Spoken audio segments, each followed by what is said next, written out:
If you haven't heard about Anchor, it's the easiest way to make a podcast. Let me explain. First off, it's free.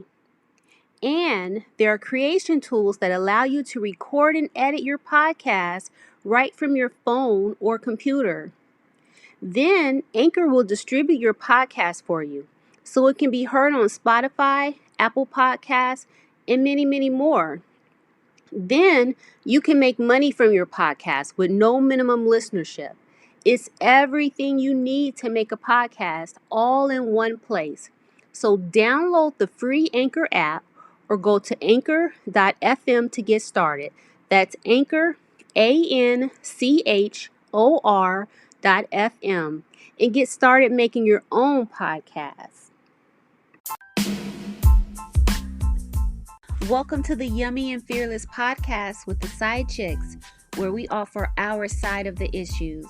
Thank you so much for listening. Please follow us at Yummy Fearless on Instagram, Twitter, Facebook, YouTube, and even Pinterest, where you'll find additional content from today's show.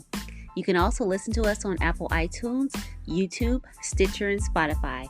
Please rate, like, review, subscribe, and share. And if no one else has told you today, we love you. Now let's get into the show.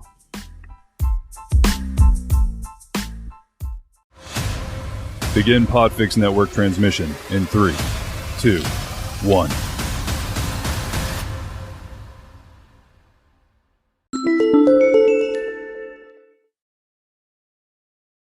Welcome to the Yummy and Fearless podcast. I'm Yummy. I am Dark Phoenix. What's up, y'all? What's up? So, do y'all think that Michael Jordan tried to touch Mary J. Blige butt at the All-Star game? And what would be so wrong with that? What are people saying? What's the butt? What's the hoopla? People are saying that he definitely did. And they're also saying that he was so comfortable doing it because he used to hit that. Oh my gosh. Yeah. I was like, that's Did you believe that? I don't I believe think that. that's a stretch. But friend of the show, Mo, who was on the episode Black Men Abroad, Real Love, back in the day, y'all. Shout out Mo. What up, Mo? He had the audacity to get on the internet and tell me that Michael Jordan touched her ass because he used to hit that. And you could tell because she didn't like push his hand away. I'm like, who's gonna push his hand away? I'm like, most men won't push Michael Jordan's hand away, right? Yeah. They tune it out a little more. Exactly. Can you get this side, please? Right. You forgot a cheek is probably what they're going to say, if any motherfucking thing. Okay. So I told him, I'm like, most men would allow Michael Jordan to palm their ass. Pretty much. They would be honored to do it. They'd be honored for him to do it. That's what I said. He like, no, they wouldn't. I'm like, yes, they would. Then I'm like, as a matter of fact, Michael Jordan could finger most niggas in the world. They would let him and it wouldn't be no questions asked because he's Michael Jordan. What's this thing they're saying though about risking it all? The whole he risked it all. I guess. Right. I guess because he's married. That nigga ain't risking it all. What's she gonna do? Right. Another like, Michael Jordan? Exactly. I'm impressed. Wait, I know this is awful. I already know this is awful, but I was shocked that he seemed to be attracted to the arse of a Black woman. You are going there.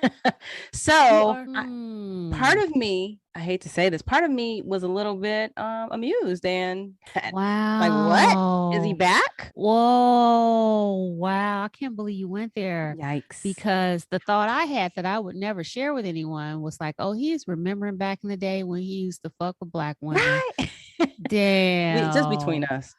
Yeah. We'll never say this. Like I would never say this out loud or anything. Right. Like, okay. So I was kind of thinking that like, right? Oh, he had a flashback. Okay. We went there. We freaking went there. That's not nice though. But I'm sure that is not the case. It just looked like that. But people are also making the comparison that she did not move his hand. However, she had not too long ago, she took a picture and it was with Tyrese. And Tyrese was trying to fill up her leg and she swatted him, which is the right thing to do with Tyrese under any I love circumstance. Tyrese. Come on. I don't love that. But he's no Michael Jordan though. He's no Michael Jordan. So. That's what I say. Tyrese, Michael Jordan. I mean, it's not the same. yucky. Stop. He's so yucky to me. No, I'm not gonna let you say those things. How can anybody ever? He should never get no more pussy in life after all love that him. crying and shit he did. Oh my What God. more do you want from me? Stop being a bitch, nigga. That's what. He was just trying to see his daughter. Oh my God. You don't, a grown man. Oh my God. Leave my Tyrese alone. I don't care. All I will ever see from this point on is him like, what more do you want from anytime he on I'll think, what more do you want? No. Wait, but the celebrities were roasting him so bad a couple years ago. Because they were like, they were talking about how he would always start like he was preaching or something. See what happened. Oh man, that had me roll. Anyways. He had a moment. He definitely had a moment. Cardi B won her lawsuit. Yeah. Close to $4 million. You think she'll get it? Well, because that was like a broke bitch who, right? Well, that chick makes a lot of money on YouTube. Oh, well, give it up then. She makes a lot of money. I don't know that she makes, I got $4 million to give type of money, but she makes a lot of money. Mm-hmm. So recently she did Tasha K is the blogger's name. She did an interview where they asked her about the money. And she said, oh, yeah. I ain't got it. I ain't got it. Then Cardi B made a tweet, something to the effect, play with me if you want, but bitch better have my money. Good old Cardi B. I appreciate that though. I appreciate it too. And that's not what she said in the beginning. The blogger in the beginning, she was like, oh, it ain't shit. You know, she was like, she was actually acting like it wasn't a big thing. So something changed. She was. Yeah, her ass lost. But you know what I did not realize until the case was happening? I didn't realize exactly how it played out. I did not realize that the blogger said such terrible things. Yeah, she was like slander for real. It really was like seriously to the point where I can't even watch her anymore. I wonder why she went in. So why did she do that? What was her point? I think was for money. So she said that her father used to rape her. Oh my word. That she had Wait. She said that Cardi B's bad? Yes. That's awful. Yes. And how would she know? Exactly. And why wouldn't she report it to the police if that's the case? Exactly. And then she said that Cardi B had herpes. Now that I knew. And that she was a former prostitute. But the other part I did not know was that when she said these things, Cardi B contacted her and told her that it wasn't true. And I guess provided some evidence that it wasn't true and asked her to take it down. Mm-hmm. And the blogger went back online and said, I'm not taking shit down. If you want me to take it down, bitch, you gonna pay me. What? That's illegal. Yes. And it's not nice. It's so not nice. It's just, that's not cool. It's to not me, nice. That's not the game. No, that's beyond. You're going beyond the rules of decency here. Did Cardi B do anything to her? Like what? Was this all unsolicited, unprovoked? Only thing Cardi B appeared to do was be popular. That's some hater shit right there. And she told her that she needed to come on her show to dispute it. Yes. Which is also about money because if Cardi B had come on her show, that would make her a lot of money. But for her to be like, bitch, you gonna pay me? She went about that the wrong way. That's not gossip. And she better be glad she didn't go to jail. Yeah. Or get hurt somehow. Because Cardi B is like a gangster. She is. But you know what? That's just such ugly behavior also. I know that may sound corny, but it's just terrible. And apparently Mean Girls on 10,000. It resulted in Cardi B suffering from real pain and suffering, like real depression in relation to these allegations. So getting that money and winning, you know. I'm glad she did it. So you know there's a DaBaby update. Okay, what is you know, DaBaby jumped his baby's uncle in a bowling alley in LA. Are you kidding me right now? Is this the latest baby's mama's brother? Yes, the latest baby. And the baby jumped his baby mama brother in a bowling alley in LA. Why DaBaby? Why, baby? Now, this dude did during the highlight of DaBaby's altercation with Jenny Lay or whatever her name is. I'm sorry, it's not a whatever, but I honestly don't know it. The brother did get online and say, it's on site. When I see you, it's on site. Okay. He said 101 though. Danny Lay's brother claims that he walked up to the baby and was like, "Can we talk?" And from there, the baby and his crew commenced to whooping his ass and dragging him by his hair across the damn That's bowling alley. not okay. And so now the gentleman is suing the baby. Well, I mean, I would sue. Yeah. Especially if I just wanted to talk.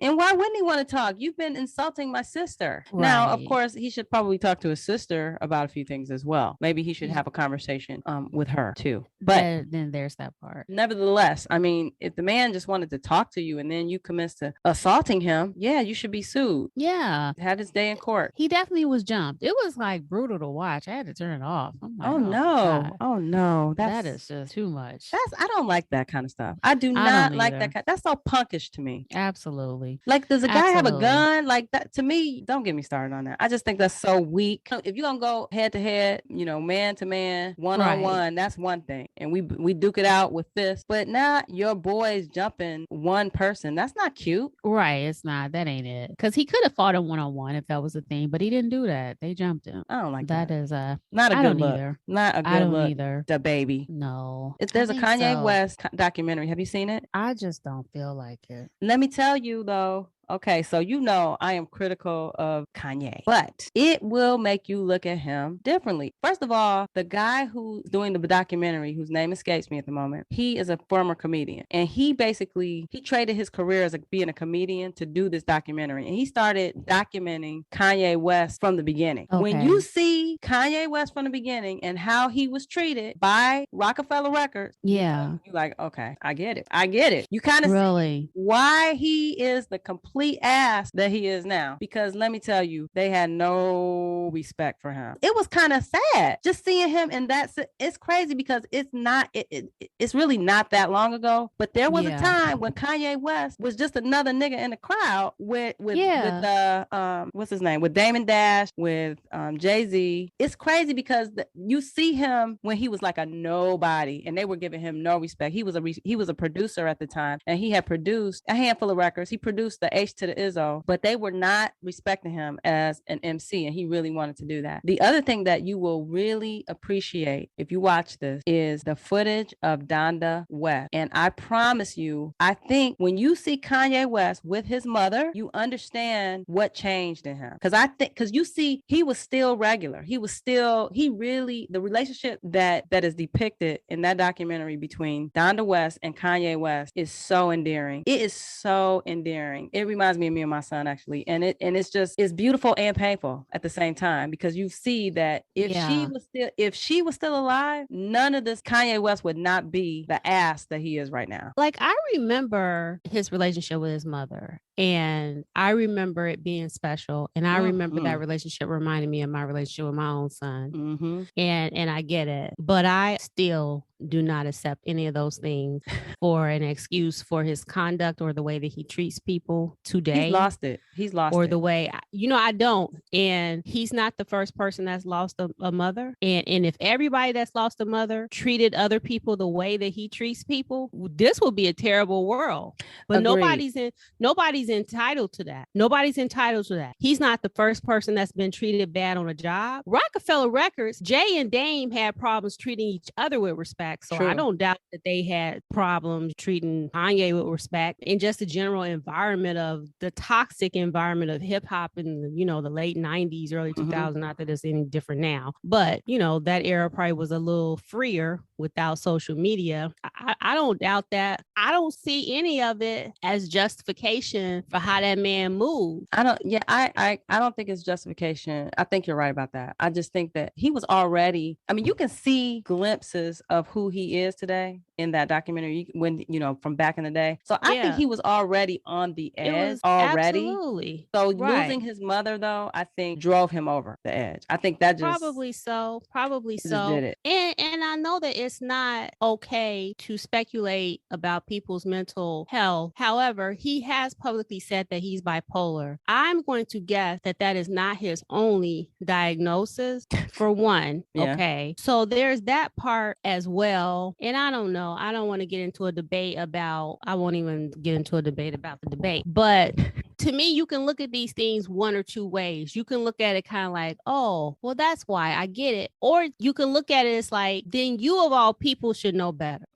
should do better. You know what I'm saying? So it's like, okay, so you had a couple years where things were rough on your way to being everything you dreamed of in a billionaire. Right. True. Would you get the fuck out of here? It's relative, right? Because he was making money. He was making money, but he didn't have a deal. He was and they were disrespectful. I mean, they were like really, they were like disrespectful to him. But you know, I think it's worth a watch. I think that you would appreciate it if you saw it. I think you could, if nothing else, understand him more. Doesn't excuse some of the bullshit. I don't know that he's somebody I even feel the need to understand. Like, why do I need to even understand them? Like, I don't know why I need to understand them. Like, nothing even against him. It's just like, I'm not a teenager. You know what I'm saying? Like, I'm a grown motherfucking woman. Why the fuck I need to understand a clown? And he is a clown. A fucking clown. He's a danger. He's dangerous. He is dangerous. When all my ancestors' blood is in this soil, who says things like slavery was a choice, you could kiss every part of my ass. I'm sorry. And you speak ill about my Harriet Tubman. Oh, fuck yeah. You. Yes. All day. So I don't want to hear your little sob story. Bitch, why don't you dare steal yourself? Like Harriet Tubman did. Dare steal yourself. Yes. Talk to me then. I don't want to hear no shit about some niggas that was disrespectful to you back in the day for a few hours when you were still making a bunch of money and you went on to be a millionaire and go sit your bitch ass down somewhere and stop harassing your ex-wife. How about that?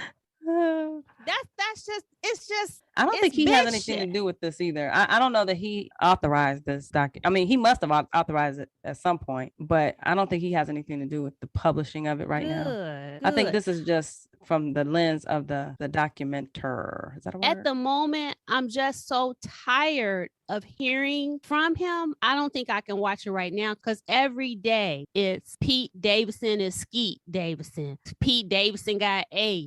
Now I just saw where he released Donda 2. Yes, Donda 2, and he still got songs in there talking about Pete. I'm just tired of hearing and the shit that he's doing in regards to Kim is harassment. And that's the shit motherfuckers do before they usually result to some type of violence with a partner. Yeah. The shit that he is doing. So for me, like somebody needs to stop him. Somebody needs to. Yeah. That would have been Donda West to talk something. You could tell that she had that kind of. Why do we as Black women have to be the motherfucking saviors of everybody, including our children when they adults? Why is she dead and we still putting that on her as a Black woman? It is true. Why does an adult Black woman have to be here in the physical form for this motherfucker who was loved, raised, provided for, guided? Yep. Did I say love? Why was that not enough for him not to show his whole motherfucking ass? He was raised. He ain't even like a lot of these rappers who came out of the project. His mother was a PhD. Yep. Okay? Yep. He came from a real family. He came from a real history of Black people. And that's how he ends up showing his ass? No, somebody needs to say no. Your comfortable ass shoes cannot buy my opinion of you. No, I don't give a fuck. And the whole and it's the same thing. Black, anytime some shit go real sour, Black, you need a Black woman. His mama. No, how come it ain't his daddy? His daddy's still alive. Is his dad still alive? Yes. Yeah. But it's always Black women. We gotta come and save. We not Jesus Christ. Jesus saves. What the fuck we gotta save every fucking body? Well, you his ain't never mama lied. Gotta be alive in order for him to act like he got some basic fucking sense. But you know what? It could be argued that his mother was an enabler because he showed signs then, I feel, of being narcissistic. And that's why he was so miserable because and the disrespect that the perception of being disrespected, right, is so pronounced because he was so ambitious in wanting to be in the limelight. He wanted to be in the limelight real bad, to the point where he was, you could see glimpses of what was ailing him. And maybe, I don't know if she helped enable that. I mean, one could say that, one could argue that while she could have prevented him from, say, marrying a Kardashian and showing his natural Black ass, now she also may have contributed to some of I don't know if it was her, but something in his upbringing or in his psyche made him really crave the limelight. He was almost kind of nerdy, real goofy. He was kind of goofy, actually. Absolutely. So I can see how goofy. people would, he is. Yeah. So he really wanted this whole notion of wanting to stay famous or be famous by any means necessary. I'll say anything, I'll do anything, I will cavort with anything, with anyone, I think that could be a pathology by itself that was evident even then. Absolutely. And then why do we as Black people, furthermore, we kind of let them off the hook a little bit with this whole Sunday service thing, because I think that is complete exploitation. But anyways, if you want some insight or something to think about, I don't know, not that, like you said, what is that to think about, but it's worth a view. I heard it's good, and at some point, if once he shuts up some and I don't have to hear him some, it ain't got nothing to do, maybe. But like right now, I'm like, I don't want to hear it. I just like sit down, like a person. Sit down. Have it's a just seat. Yeah, it's just he needs to chill. Plus that behavior that he's displaying in the way that he's like, to me, trying to pimp out his children as another tactic to control his wife, which is what I believe it is, all about control. Because he didn't want that girl like that. Right. He did not want that girl like that. And he wasn't fucking with his own kids all like that either. Because if you were, you don't move to another state. He didn't want that girl all like that. He wasn't fucking with her until she finally moved on. Then all of a sudden, oh fuck Pete Davidson, my girl, grow up. I don't know. Yeah, I think Pete Davidson, he's a comedian. He's not a fighter, but I think Pete Davidson will kick your ass, Kanye. But that's just me. And Kanye ain't a fighter. Like you said, he a nerd. Yeah, he's a goofy dude. But yes. Goofy. Okay, so AJ Johnson. Yes, girl. Yeah. The actress, life coach, personal trainer. She's probably most famous for being half of the dancing duo in the House Party franchise movies. Well, child, she was on a very popular podcast called Lip Service, and she with Angela Yee. Yes, and she talked about having a threesome. Oh, she's my hero now. She said for her 50th birthday, she got it in with 2 dudes. So take that, friends of the podcast. Yes. Who said that 2 dudes was a train? No, that she had a threesome. Check it out. She had a threesome, and she said that she said it was amazing. And she said it was like a dance where it was just like one would take her and satisfy her, then pass her to the next one. And she said it was amazing. That sounds amazing. I'm sorry. Oh my gosh. Go ahead. She was turning 50. Like, she said it was for her 50th birthday. She got a yes. I was like, wow.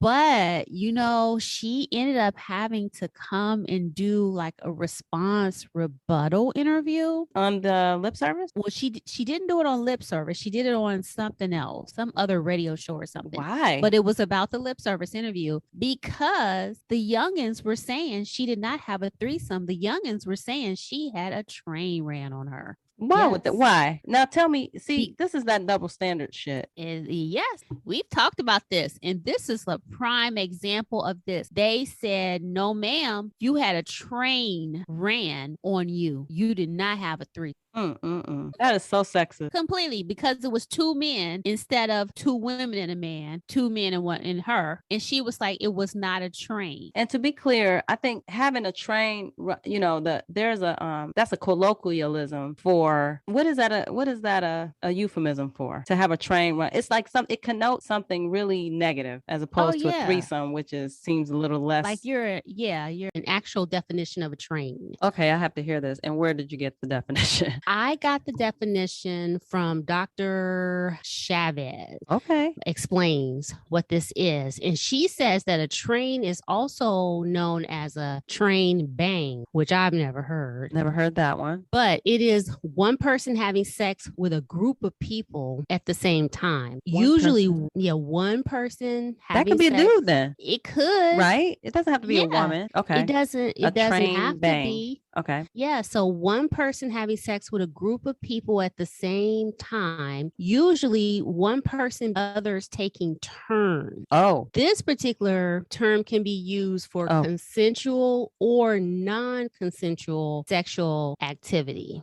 So one reason that this particular sex act can be a detrimental rumor is because it's often used in media or in porn or as a portrayal of rape. That's exactly what I was about to say. When I think of train, I think of an incoherent female who is being taken advantage of by multiple men. So that's another reason that I can't get behind the train scenario, you know, the train trope or concept for what AJ did. Exactly. You know, like she was running things. Exactly. Which is why it's so telling about what it says about us as a society that people push this narrative. Yes. And how they got that out of her explanation, because nothing that she said, nothing she said fit the definition of a train. Nothing. Does this doctor talk about what a threesome is? Like distinguish between that and She did, and she used a definition that you and I have been pushing for quite some time on our podcast, which a threesome is sex between three people. Simple, guys. Simple. So even that definition causes an issue for the narrative that people tried to put on AJ's explanation of her 50th birthday party sex, because no matter what, it was sex for three people. Yeah. And it feels like, I'm going to tell you, it feels like men are really pushing a sexist narrative. Yes. It's a sexist definition. And like you said, nothing she said indicated anything other than a threesome, consensual. She was the only female, 2 men. But men, I bet it's men who are really pushing this narrative of that's what I think. Train. I think that's what I think. Why can't they get with, I mean, why does it bother them so much that 2 men could be with one woman and they are cool with being in the room and whatever? I don't know. You know, I don't know. And then I think that the other thing that makes the train such a negative connotation, because sometimes it's synonymous with a gangbang, right? Which is typically a pornographic thing. Like your average woman, whether she's sexually whatever, typically does not want to be a participant in a gangbang. Right. So you don't want anything that's associated with it. Their intent is to insult you if they're saying that you had a train ran on you. Right. And so that's the thing. And it's completely insulting. And I'm going to say this, that men seem to really have a problem with 2 men being in a sexual situation with one woman, but they don't have any problem with 2 women being in a sexual situation with one man. And they just have to explain it away as something. Yeah, well, that's a gangbang or a train or something. What is up with that? Why can't they just accept it? Just accept it. But notice how the situation where they feel is most beneficial to them, right? They perpetuate that. They push that idea. Oh yeah. And there's all these negative connotations with 2 men in a situation and one woman versus 2 women and a man. And I just think it's get it together, guys. You're not going to do that. You're not going to come with your little, definitions. No, you're wrong. It's not a train. It's a threesome. It's not a train. I agree. But I thought it was just ridiculous that she had to counter it, even be like, it was not the fact that she even had to come on and say something like that. But I will admit, I was surprised to see her discuss this publicly like that. Were you? I was. Why is it so surprising for her? I don't know. For her or just for any woman? I think for her, but in a sense, to some degree, for most women, but definitely for her, because her image is very far from that, especially since she has this life coach thing going as well now. Yeah. I just wouldn't expect to see her so casually, explicitly discuss her sex life like that. It didn't surprise me that much. I think really. I kind of felt like, I don't think she has any children. Right. And I think she's pretty much single, and she's a sexy woman. I mean, she's fit. She's incredibly fit. She is, which to me, doesn't have to speak to her being a sexual being, but she's, a woman of a certain age, and she still got it going on as far as I'm concerned. I was not surprised. I guess I was no more surprised. I really wasn't surprised. I was just like, I was shocked at first that she said that, but when I thought about it, I was like, okay, that makes sense. Because she's single. Hey, I was surprised because I guess I knew that there was a chance that people would twist it and come for her in terms of like the train. And unfortunately, I was right. But what I find interesting is that even that the young kids, as much as they're like all right, and they're like, oh, I'm like, not y'all. They need to get the hell out of here. Shut up. I wouldn't even explain to them youngins. Like, no, Right. This is for grown people. This is a get out of grown people's conversation. Shut the hell up. No. Exactly. I'm happy for her. I am too. I mean, like, wow. That's what I was like, damn. Okay, AJ, you doing it. Right. I don't even know that I would have the courage. First of all, I probably don't even have the courage to be naked in front of one man, much less two at the same time. So the fact that she is two of you doing that, talk about they had to be young guys too. I bet you they were young. I'm happy for her. I'm like, hey, that is, here at the Yummy and Fearless podcast with the side chicks, we believe that women of a certain age, we are still sexual people. That's and right. We don't, our sex drive and our sexuality does not end because we turn a certain age. So I think that it just underscores that. And the fact that she looked good, she still looks good. Amazing. She is desirable. Beautiful. She is objectively, attractive, I feel. Yeah.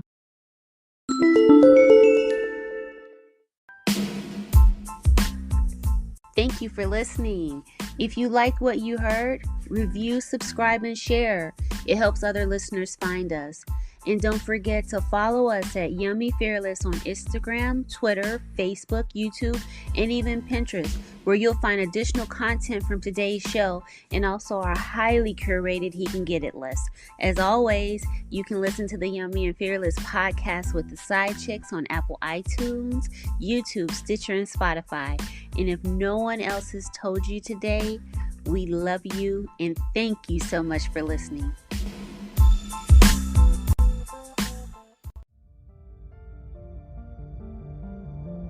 You've been listening to a podcast of the Podfix Network. Discover more audible gems like this at podfixnetwork.com. Make sure to catch up-to-the-minute network shenanigans by following @Podfix on Twitter, official_Podfix on Instagram, @Podfix Network on Facebook. And make sure to subscribe to Podfix Presents wherever you choose to find podcasts. The Podfix Network, artist owned and loved.